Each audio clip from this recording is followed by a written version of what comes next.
Hello, welcome to Nashville Savvy. I'm your host, Megan Lee Petidlik from the Pamphleteer, and today we're going through a few topics from your favorite music city, Nashville. Starting us off is going to be talking about Riley Strain, and you all know that I don't really like talking about victims of crimes, especially when in the wake of the tragedy, when we're still, processing what had happened, giving their families space to grieve. But last week, the family of Riley Strain requested a second autopsy report in the case. And so I felt like it was okay to talk about it since it is the family that's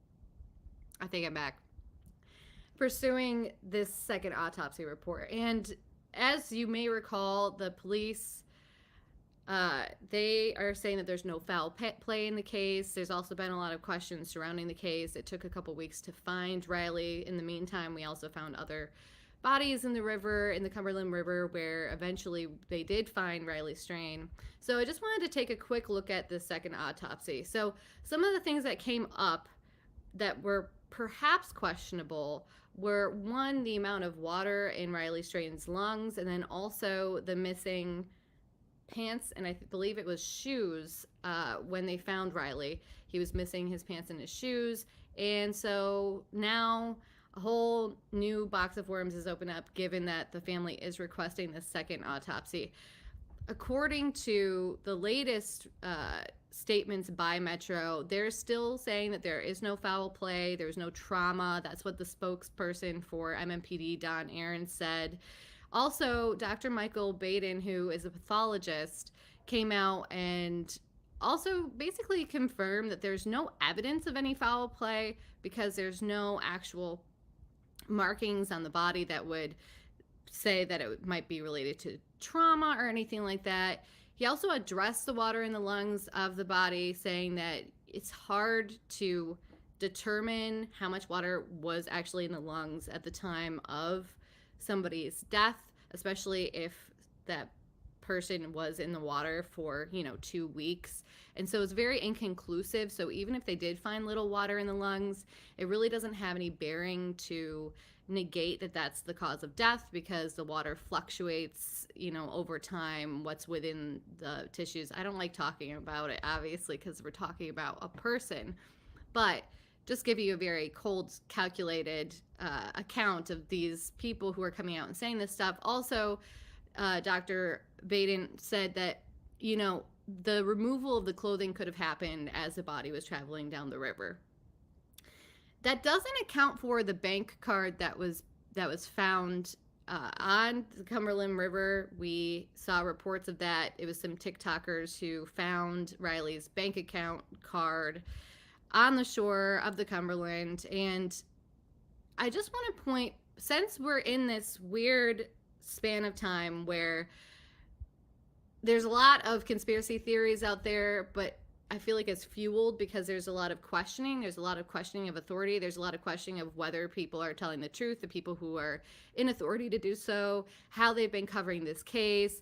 I just want to point out, one, that not everything is a coincidence, and two, that not everything is a conspiracy, meaning that it's not, you should question things, but also everything doesn't have to, that doesn't mean that everything is a conspiracy, but there might be many other factors. And I understand the skepticism around this stuff, and the narrative management surrounding the tragedies, coupled with the distrust of the media and politicians, it's created a very reactionary society and environment with very little trust.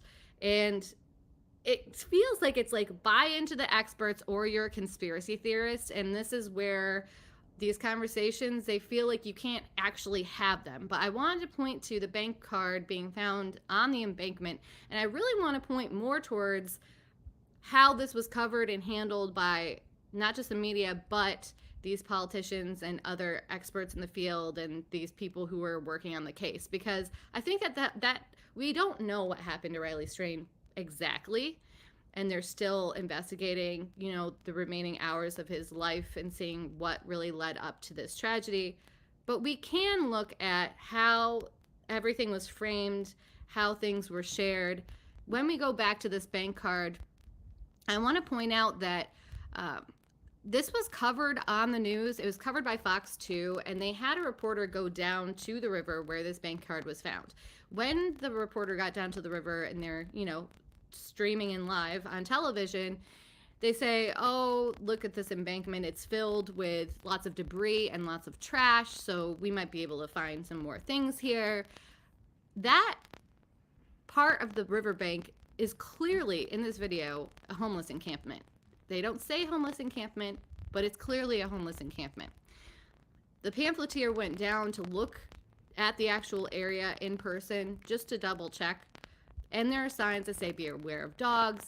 Also, Riley's stepdad came out and police also came out saying that 2 separate homeless encampments had people who spotted Riley as he was making his way to, away from the bars.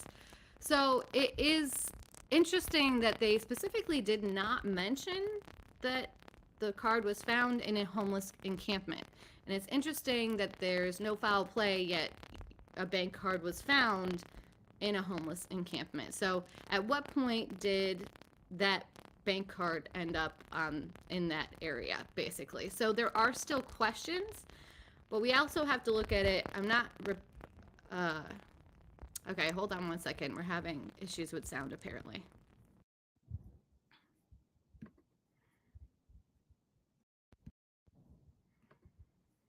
So I think we're back. So all of these, now I'm off track, guys. So all of these things that kind of leave lingering questions and why they're so adamant that there was absolutely no foul play, definitely plants this seed that really perpetuates some of this conspiracy and some of these more extraordinary narratives of people questioning Riley and his death. I will say that unfortunately there's this is a double-sided coin, because something may have happened, something nefarious may have happened. Some things that aren't as nefarious may have happened in between when Riley left the bar and was found. And unfortunately, in this era of how we share information, it's hard to get to the bottom of any of these things. And we don't always know why certain things are shared and certain things aren't shared. And apparently we're supposed to just trust everything despite these loopholes that we see in the coverage, which makes people untrusting, and it just perpetuates this deep instinctual distrust of the media and of anybody who's in charge of anything, apparently. So when we're looking at the Riley Strain case, I'm not blaming the reporters for not saying that it was a homeless encampment, because we actually don't know why they're choosing the wording that they're using and who that's coming from. Because sometimes there is sensitivity, especially around, we're talking about PR and how things look. And especially in a city like Nashville, that's a destination. Maybe it's just a known fact that, hey, we don't really want to highlight, our homeless encampments. We don't want people to really see the underbelly of Nashville. We're trying to make it keep the image clean. And so sometimes that could be the reasoning why they use certain language, why they don't necessarily want to highlight certain things, especially if they're not accusing anybody of anything. And unfortunately, that just sows more distrust. So we saw that language coming from News Channel 2, just not saying that it's a homeless encampment, even though it was where the bank card was found. And also just not really covering that, hey, multiple homeless encampments saw Riley on his walk home right before he disappeared. So many things can be true at once. Misdirecting can be for many different reasons. Doesn't necessarily mean there was foul play. I don't know. We unfortunately don't know what happened exactly to Riley Strain. And the more concerning notion is that, this is a city that over the years has been a destination, but in the last decade, it's not just a place that you go to have fun. It's a place where people come to get drunk. Things, as the city has grown, of course, crime of opportunity increases. And it's just kind of terrifying to think that this could happen to anyone. Anything like this could happen to just anybody who comes and visits Nashville, especially because we are a destination where people are not on their guard. They're here to have a good time. They're here to let go of everything that they have to think about. And unfortunately, this had happened to somebody that was doing just that in Nashville. So I just want us to think a little bit about why they might swerve parts of the narrative away. It might not be this full-blown conspiracy. Let's just take all the information as it comes, and hopefully investigative reporters and other people continue to question things that don't necessarily add up. But just remember that the politicians and the people who are in charge of the city, they're also in charge of, the tourism and attracting people here. There's a lot more at stake. And I feel like that fuels all of this stuff. And I also want to talk about redirecting narratives. This wasn't really planned in my podcast, but we had that shooting yesterday, and you saw the mayor come out talking about, keeping gun violence and keeping guns out of the hands of people who are criminals. This person who allegedly shot up this restaurant yesterday during Easter brunch, he was a convicted felon. He had aggravated assault charges. He shouldn't be able to legally own a firearm. So why do they keep directing the narrative towards guns and legal, lawful ownership of guns when people who are repeat offenders some of these people can't actually legally own a gun, but yet they're still doing violent crimes that we then have these tragedies occur. And my heart goes out to everybody who is involved and affected by that. And all right. And so basically, I want you all to remember that the narratives are shifted for political reasons, for other types of reasons. And now that we've seen that shooting from yesterday, we're seeing them use the narrative to push towards, certain gun control measures. So just something to keep in mind as we're looking at all this stuff. Sorry, I keep getting interrupted because apparently the sound's having an issue. So we're just going to take a pause here before we jump to TSU.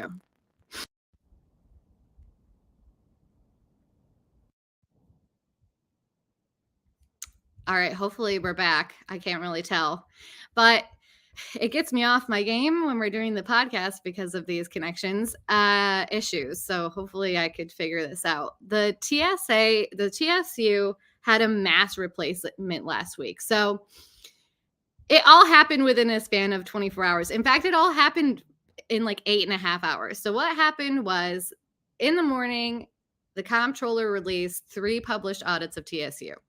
Then the General Assembly went into session and they passed a bill that would oust the entire TSU board.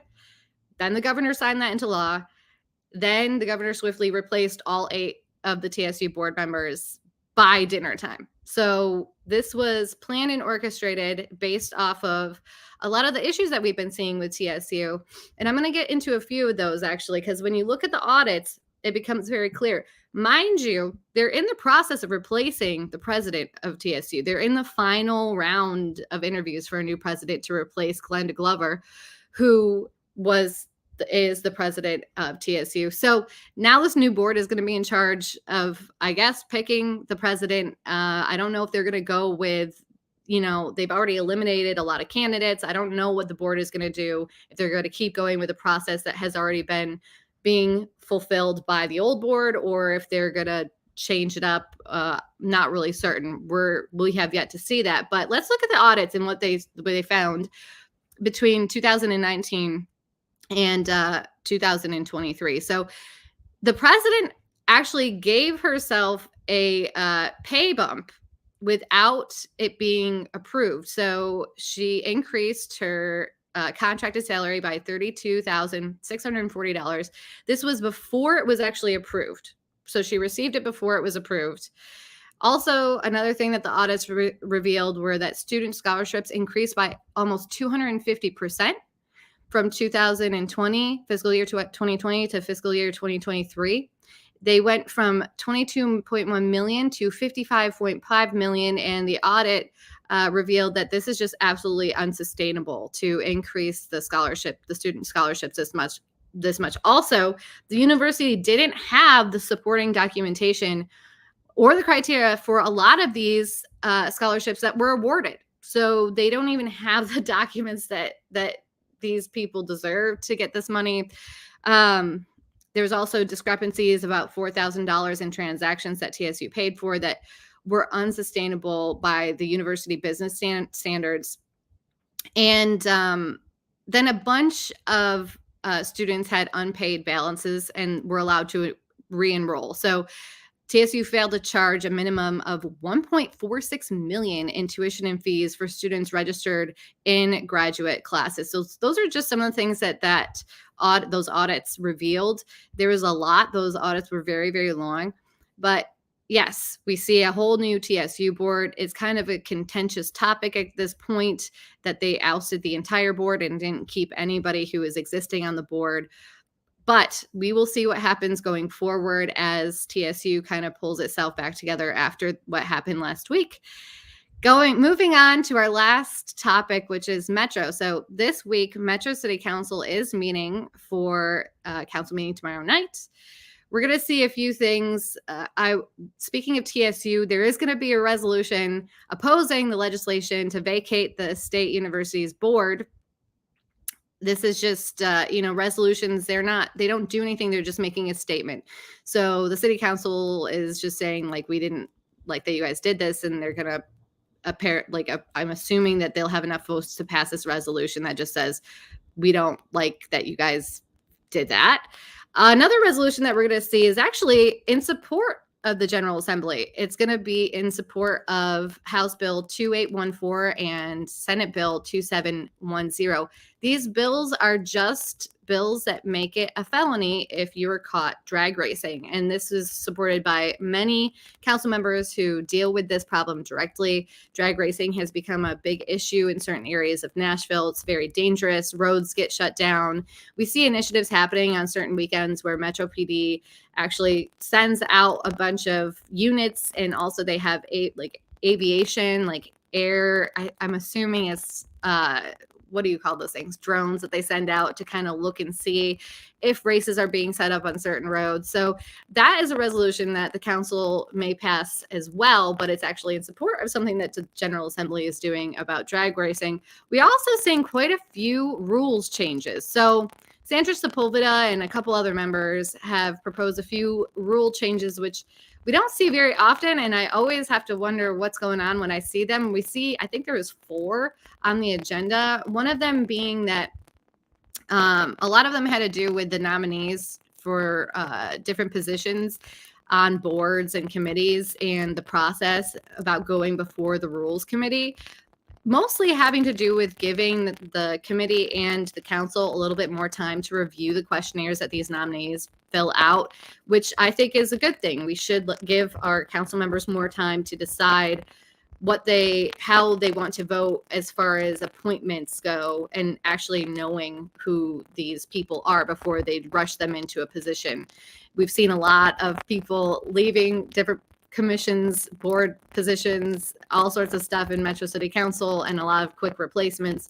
So this makes, I think it makes sense to me. We're going to find out more when we watch it, because I don't always trust rule changes or why they're being done, but I'm certain that we'll see more discussion about that. I wouldn't mind people having a little bit more time before they made a decision.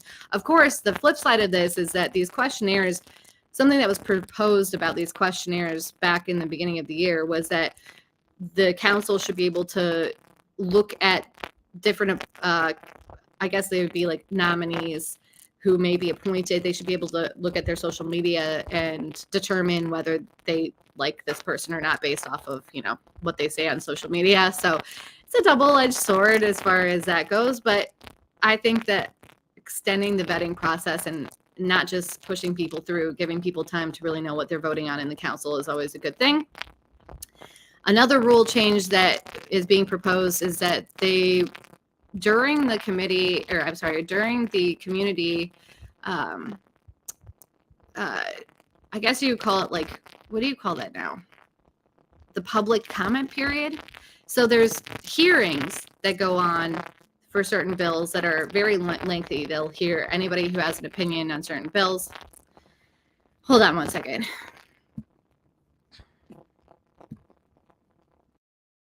All right. So there's a period of public comment that is every single meeting, and then there's also hearings that go on for certain bills that you have an unlimited amount of time to have people speak on certain bills. The public comment period is limited. It's not only limited by time and how many people could actually speak, it's also limited by only being able to talk on things that are on the agenda. This new rule change would make it so that you don't have to just talk about things on the agenda, but anything that's relevant to the topics that are on the agenda. So that would widen the breadth of what people could talk about during committee meetings. So that's an interesting rule that may be brought up, and it could go either way as far as what that change will bring to what happens during the council meetings. The last thing I'm really looking at is this memorandum of understanding that may be passed, but that has to do with the East Bank for TPAC moving across the river onto the east side in the new East Bank development. So that is coupled with another bill that has to do with some more East Bank stuff.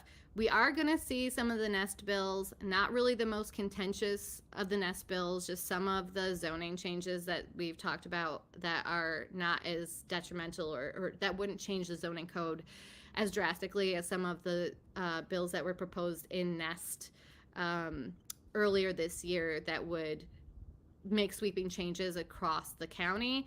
One of the more impactful ones, I would say, would be there is a bill that would make it so that residential units can be put into non-residential, aka commercial areas.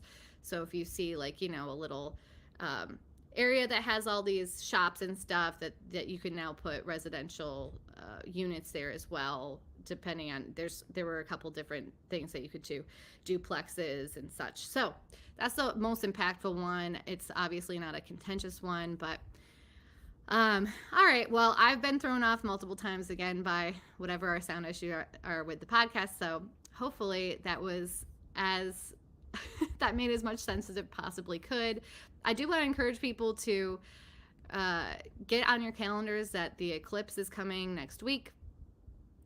We're going to be able to see a partial eclipse here in Nashville. It should happen sometime around 12:30 on Monday, April 8th, which is kind of cool, creepy, and all sorts of stuff that has to do with when you're in the middle of the day and the sun gets blocked by the moon. So you can see it from Nashville, but also you could travel within a few hours to see it in totality. The next time we're going to have that type of eclipse that we could see from here in North America, I believe, is 2044 or something like that. So a while away. So if you have a chance, figure out a plan. Go get your glasses. They have free glasses at the library. Let me know where you guys are going. I'm interested to see what places to go that are the closest to Nashville, because I would like to drive out to see the full totality, in the full totality zone, the eclipse next week. So let me know if you guys have any ideas from here. But besides that, I'm going to get out of here before I lose my mind trying to figure out what's going on with my connection here. So I appreciate you guys. And as always, stay informed.